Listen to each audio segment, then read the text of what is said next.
Hoch über der Nordsee, am Morgen des 13. Mai 1943, erfassten deutsche Radarstationen entlang der Friesischen Inseln eine massive Welle anfliegender Bomber.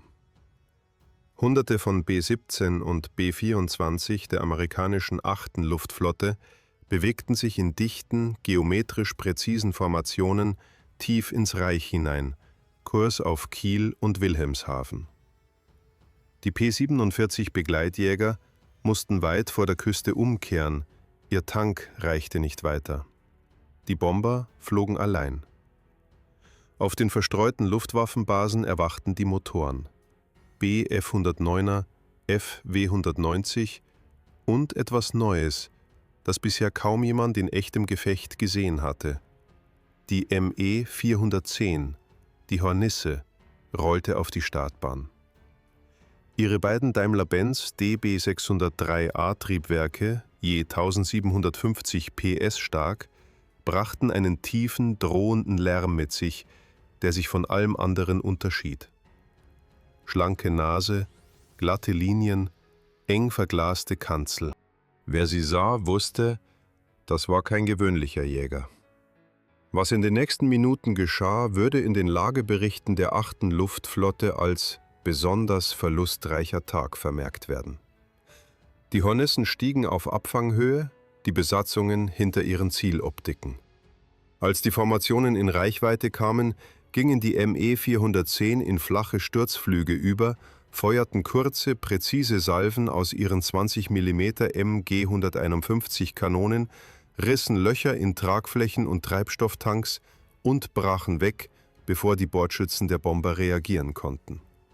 Brennende B-17 fielen aus den Formationen heraus, die übrigen Besatzungen meldeten per Funk, was sie sahen. Explosionen auf Jägerhöhe ohne sichtbare Flakgeschütze. Niemand verstand zunächst, was sie traf. Doch um zu verstehen, wie die Hornisse in diesen Himmel gelangte, muss man weiter zurückgehen, zu einer Idee, die fast an ihrer eigenen Hybris zerbrochen wäre. Die Luftwaffe hatte seit ihrer geheimen Wiedergründung in den 30er Jahren auf einen bestimmten Flugzeugtyp gesetzt, den Zerstörer. Kein kleiner, wendiger Jäger, sondern eine große, zweimotorige Maschine mit langer Reichweite, schwerer Bewaffnung und der Fähigkeit, tief im Feindesland zu operieren. Der Gedanke war kühn. Wer die Luft mit Feuerkraft dominiert, braucht keine Akrobatik. Die Bf-110 verkörperte diesen Anspruch.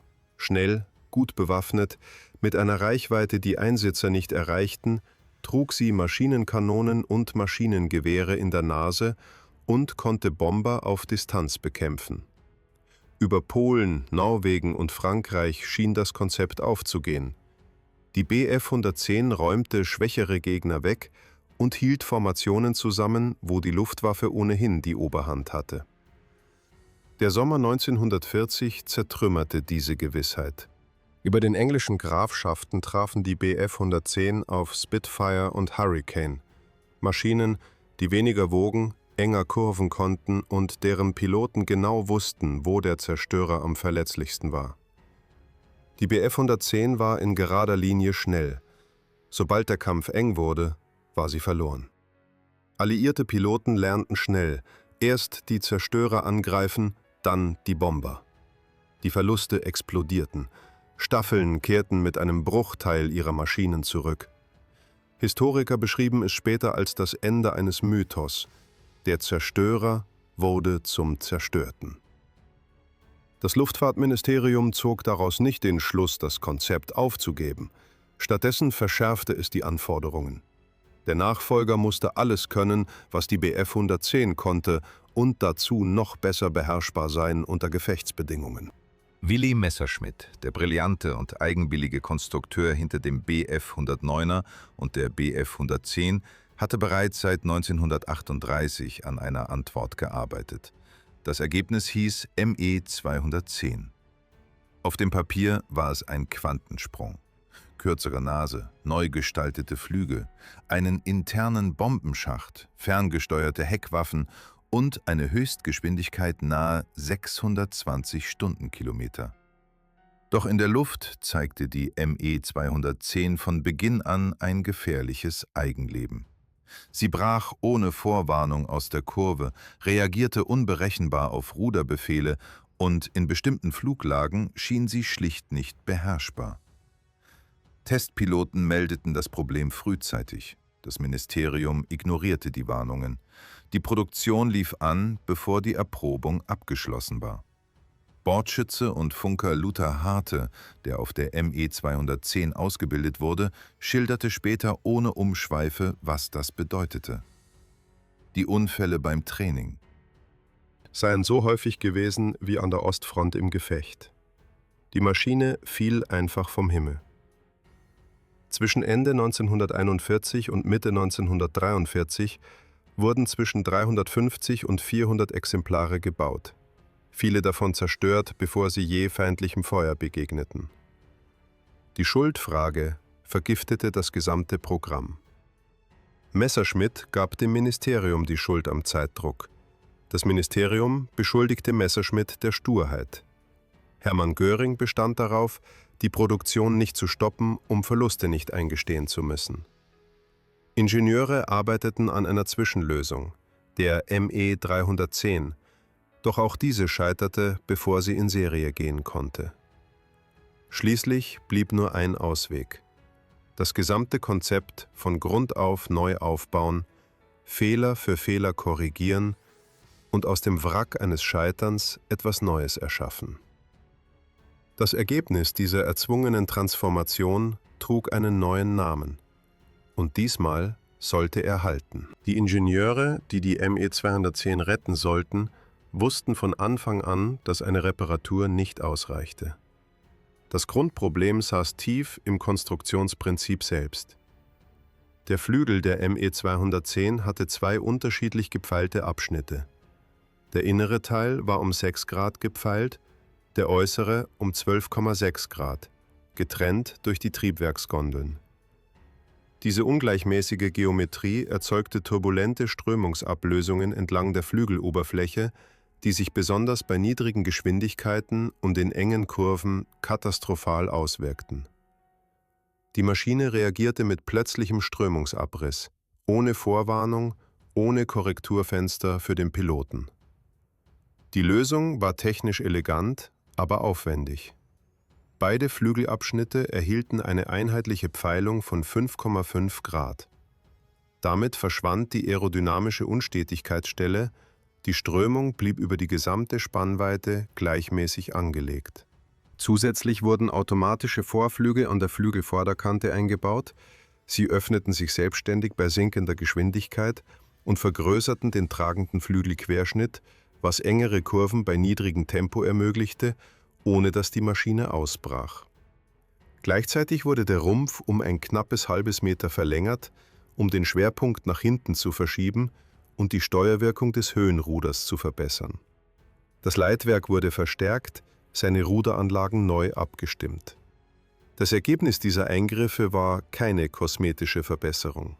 Die neue Maschine, intern zunächst noch als Weiterentwicklung geführt, bald aber als eigenständiger Typ anerkannt, flog beim ersten Testflug im März 1942 stabil, präzise und beherrschbar.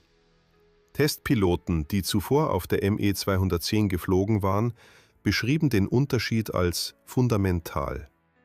Wo die alte Maschine bei Kurvenflug in Vibration geriet und ausbrach, lag die neue satt in der Luft. Die Bezeichnung ME 410 wurde offiziell, der Beiname Hornisse folgte kurz darauf. Die Abmessungen der fertigen Maschine waren präzise austariert: 12,48 Meter Länge, 16,35 Meter Spannweite, 4,28 Meter Höhe. Angetrieben wurde sie von zwei Daimler-Benz DB603A-Triebwerken, 12-Zylinder V-Motoren in Sturzbauweise, je 1750 PS stark, eine deutliche Leistungssteigerung gegenüber dem Vorgänger. Die Höchstgeschwindigkeit lag bei 624 Stundenkilometern, die Dienstgipfelhöhe bei knapp 10.000 Metern, die Kampfreichweite bei rund 1400 Kilometern. Damit konnte die Hornisse Ziele tief im britischen oder sowjetischen Hinterland erreichen, und dennoch zum Ausgangspunkt zurückkehren. Die Bewaffnung der Standardausführung war für ihre Zeit außergewöhnlich. In der Nase saßen 4 20 mm M G151 Kanonen sowie 2 7,9 mm M G17 Maschinengewehre. 2 der Kanonen waren im internen Bombenschacht untergebracht, was der Maschine bei Frontalangriffen eine konzentrierte Feuerwirkung gab, die kaum ein zeitgenössischer Bomber parieren konnte. Für die Rückwärtsverteidigung sorgten 2 13 mm M G131 Maschinengewehre in ferngesteuerten Seitenbarbetten, eine Konstruktion, die bereits in der ME 210 angelegt war, dort aber mechanisch unzuverlässig blieb. In der Hornisse funktionierte das System zuverlässiger. Der Bordschütze steuerte die Barbetten per Handgriff, ohne dass er die eigene Schusslinie mit dem Leitwerk kreuzte. Das modulare Rüstsatzprinzip der ME 410 war ein weiteres konstruktives Merkmal, das sie von früheren Zerstörern unterschied. Innerhalb weniger Stunden konnte eine Bodenmannschaft die Maschine für vollständig verschiedene Aufgaben umrüsten. Der U-1-Rüstsatz tauschte die Kanonenbewaffnung gegen Aufklärungskameras aus, der U-2-Rüstsatz fügte zusätzliche 20 mm Kanonen hinzu. Andere Konfigurationen erlaubten Raketenstarts, Torpedoträger für Seeziele oder erweiterte Treibstofftanks für Langstreckenaufklärung. Eine einzige Zelle konnte damit innerhalb einer Woche als Jagdbomber, Aufklärer und schwerer Zerstörer eingesetzt werden. Ein logistischer Vorteil, den die Luftwaffe in ihrer angespannten Versorgungslage dringend brauchte. Ab Anfang 1943 erreichten die ersten Serienmaschinen die Verbände. Das Zerstörergeschwader 1 und das Zerstörergeschwader 26 erhielten Priorität. Die Besatzungen, viele davon erfahrene Überlebende der Bf-110-Katastrophe über England, vertrauten der neuen Maschine zunächst vorsichtig. Doch die Eingewöhnungszeit war kurz. Die Hornisse flog, wie sie fliegen sollte, und das sprach sich schnell herum. Die ersten Einsätze als Nachtabfangjäger über dem Reichsgebiet verliefen unauffällig, aber solide. Die eigentliche Bewährungsprobe kam mit den wachsenden Tageslichtangriffen der amerikanischen 8. Luftflotte, deren B-17-Verbände immer tiefer ins Reich vordrangen. Im Frühjahr 1943 fehlten dem Begleitjäger noch die Reichweite, um die Bomber bis zu den Zielen zu begleiten.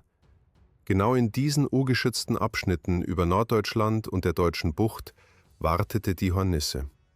Ihre Kombination aus Geschwindigkeit, Bewaffnung und Reichweite machte sie zum einzigen deutschen Jäger, der in diesem Luftraum wirklich konkurrieren konnte. Was folgte, waren Monate intensiver Gefechte und der kurze, blutige Höhepunkt eines Konzepts, das Deutschland zu lange und zu teuer verfolgt hatte. Le premier vol d'essai du Mi-410 eut lieu en mars 1942.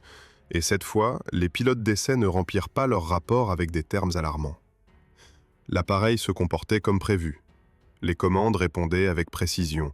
Les virages serrés ne provoquaient plus de décrochages imprévisibles. La stabilité longitudinale, cauchemar permanent du 210, était enfin maîtrisée. Pour les ingénieurs qui avaient passé des années à essuyer des échecs et des accusations, ce premier vol stable représentait bien plus qu'une réussite technique. C'était une réhabilitation. Les dimensions du frelon étaient caractéristiques d'un appareil conçu pour frapper fort et loin. 12,48 m de longueur, 16,35 m d'envergure, 4,28 m de hauteur. Ces chiffres ne racontaient pas l'essentiel. Ce qui comptait, c'était ce que cachait cette cellule redessinée. Les deux moteurs DB603A propulsaient l'appareil à 624 km/h en palier, avec un plafond opérationnel proche de 10 000 mètres et un rayon d'action de 1400 km. Pour un chasseur lourd bimoteur, ces performances étaient remarquables. Mais la véritable innovation du Mi-410 ne résidait pas dans ses moteurs. Elle résidait dans sa conception modulaire, une idée qui allait transformer la façon dont la Luftwaffe utilisait ses appareils de combat. L'armement standard du frelon comprenait 4 canons de 20 mm MG151 et 2 mitrailleuses de 7,92 mm MG17, tous concentrés dans le nez, auxquels s'ajoutaient 2 mitrailleuses MG131 de 13 mm montées dans des barbettes télécommandées latérales. Ces barbettes, héritées du 210 mais enfin fonctionnelles sur le 410, étaient une réponse directe au problème de la défense arrière. Le mitrailleur les contrôlait depuis son poste sans avoir à se retourner ni à s'exposer au souffle extérieur, couvrant les angles morts que les chasseurs ennemis cherchaient à exploiter. Le système était complexe, mais il offrait un champ de tir que peu d'appareils contemporains pouvaient égaler. 2 des canons de 20 mm étaient logés dans la soute à bombe interne, ce qui permettait de les retirer rapidement pour charger des munitions à la place, donnant à l'équipage la possibilité de basculer d'un rôle à l'autre selon la mission du jour. C'est précisément cette flexibilité qui rendait le MU-410 si difficile à anticiper pour les défenseurs alliés. La variante U1 emportait des caméras de reconnaissance à longue focale à la place des canons de soute. La configuration U2 ajoutait des canons supplémentaires de 20 mm pour concentrer encore davantage la puissance de feu frontale. D'autres kits de terrain permettaient d'installer des lanceurs de roquettes, des charges sous les ailes ou des équipements spécialisés selon les besoins opérationnels. Un mécanicien expérimenté pouvait reconfigurer l'appareil entre 2 missions, transformant un chasseur lourd en bombardier rapide ou en éclaireur selon les ordres reçus le matin même. Aucun autre appareil de la Luftwaffe ne permettait une telle souplesse d'emploi avec une même cellule de base. Les premières unités opérationnelles reçurent leur frelon au début de 1943.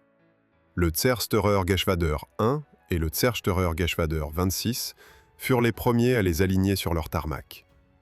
Le baptême du feu ne tarda pas. Au printemps 1943, la 8e armée de l'air américaine intensifiait ses raids diurnes sur les ports, les chantiers navals et les nœuds ferroviaires du nord de l'Allemagne. Les B-17 volaient en formation serrée, leurs mitrailleurs couvrant chaque angle d'approche. Les chasseurs d'escorte américains, principalement des républiques P-47 Thunderbolt, manquaient encore de la portée nécessaire pour accompagner les bombardiers jusqu'à leurs objectifs les plus profonds, laissant les formations exposées au-dessus du territoire allemand pendant de longues minutes. Le 13 mai, les radars côtiers allemands détectèrent une vague de bombardiers progressant au-dessus des îles de la Frise en direction de Kiel et Wilhelmshaven. Les frelons décollèrent par groupes de 2 et 3, grimpant en spirale vers l'altitude d'interception. Leurs équipages avaient reçu des instructions précises: ne pas s'engager dans des combats tournoyants, attaquer depuis l'arrière en hauteur, rompre le contact avant que les escortes n'arrivent. Au-dessus de la mer Grise, les formations de B-17 apparurent d'abord comme de minuscules points brillants dans le soleil du matin, puis grossirent rapidement en masse métallique grondante, entourées de traînées de condensation. Les pilotes de frelons s'alignèrent en piquets peu prononcés, stabilisèrent leurs appareils et ouvrirent le feu depuis une distance que les mitrailleurs américains considéraient encore comme hors de portée. Les premiers obus de 20 mm traversèrent les fuselages des forteresses avant que leurs équipages n'aient eu le temps de comprendre d'où venait l'attaque. Les résultats furent immédiats et spectaculaires. Des B-17 s'écartèrent de la formation, moteurs en feu.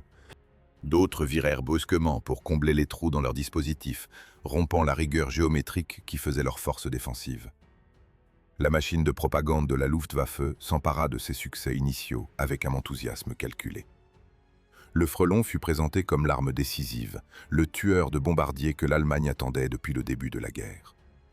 Adolf Hitler lui-même, informé des premiers résultats, déclara le Mi-410 colonne vertébrale de la défense aérienne du Reich.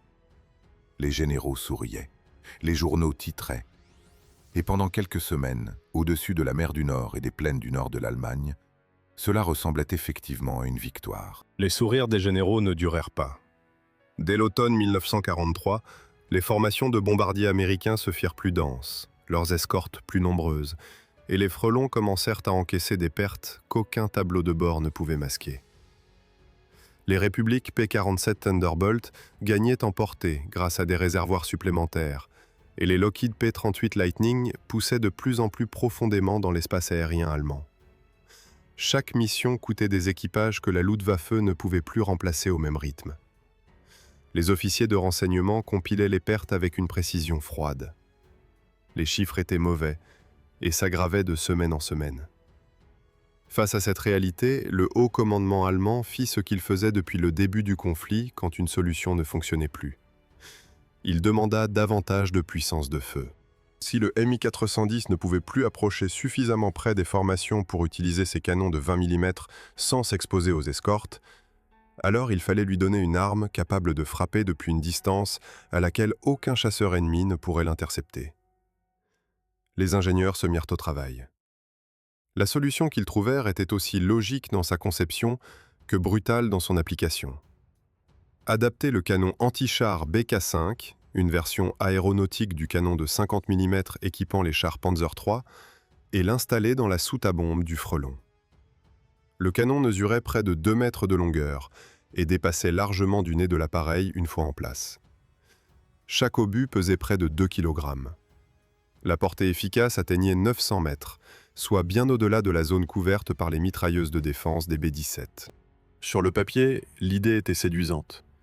Un appareil capable de se positionner hors de portée des forteresses volantes et d'y loger des obus capables de trancher une aile ou de faire exploser un réservoir de carburant d'un seul tir. La variante reçut la désignation ME410B-2-U-4. Elle ne transportait que 21 obus. Chaque tir comptait. Les premiers essais en vol révélèrent immédiatement le problème central de cette configuration. Le recul du BK5 au moment du tir était si violent que les pilotes décrivaient la sensation comme un choc contre un mur invisible. L'appareil semblait se figer dans les airs pendant une fraction de seconde, perdant de la vitesse et dérivant légèrement de son axe. Viser avec précision nécessitait une approche longue et stable, ce qui rendait le frelon vulnérable pendant les secondes critiques précédant le tir. L'alimentation automatique gérait à peine un coup par seconde, une cadence qui paraissait dérisoire dans un ciel où tout se jouait en quelques instants. Mais quand l'obus touchait sa cible, le résultat était sans appel. Un seul impact suffisait à sectionner un longeron d'aile, à percer un réservoir principal ou à déchirer le fuselage d'un bombardier quadrimoteur de part en part. Le deuxième groupe du Zersterer Geschwader 26 fut la principale unité à engager le ME410B2-U4 en combat diurne contre les formations américaines au cours des premiers mois de 1944. Opérant depuis des bases du nord de l'Allemagne et des Pays-Bas occupés, les équipages développèrent une tactique précise. Ils montaient en altitude, au-dessus des formations, attendaient le moment opportun, puis entamaient un piqué peu prononcé qui leur permettait de stabiliser l'appareil à environ 1 km des bombardiers. De là, ils tiraient leurs obus lourds en courte séquence avant de rompre le contact et de grimper à nouveau pour se repositionner. L'attaque était chirurgicale, froide, méthodique.